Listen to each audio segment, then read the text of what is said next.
Nagpabutyag sang kaluoy si 1st District Representative Janet Garin sa mga low-ranking nga empleyado sang Department of Public Works and Highways o kung DPWH nga ginpang dakop sa tugas ang nagapadayon nga investigasyon sa maanomaliyang nga flood control projects.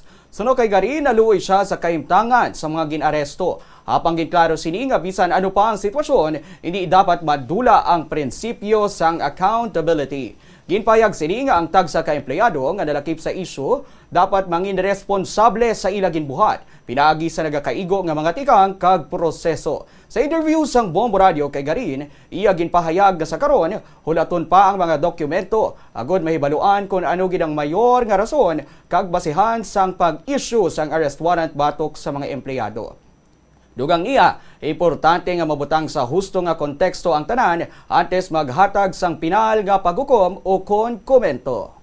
Personally, no, ako, sa nakita ko bala sa mga footages no, sa news, siyempre as bilang saraka tawo, no, human as I am, naluoy gid man ako sa mga ginapanggakop, labi na ang mga low-ranking na DPWH employees. Ugarin lang, with their positions before comes accountability. So, amo lang na iya, maluoy ka man, pero ang accountability hindi pwede nga madura.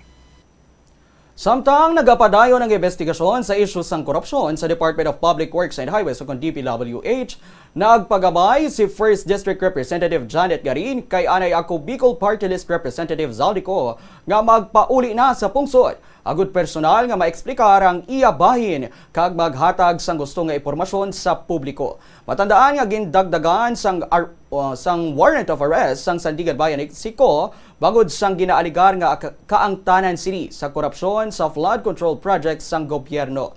Suno kay Garin, nagapati siya nga kun magpauli siko pagaprotektahan ini sang gobyerno. Apisar pa mayara sini sang kakulba bangod sang nagalapta nga fake news. Dugang panigarin, wala pa siya nagapati nga siko ang nagpagwa sang kontrobersyal nga video nga nagabuyagyag sang isyu sang korupsyon nga ginalakipan ng President Ferdinand Marcos Jr. kag anay House Speaker Martin Romualdez. Una-una no, kang nagwagid man ang video, kami mismo ga istuyahanay man kung tanagid bala o hindi.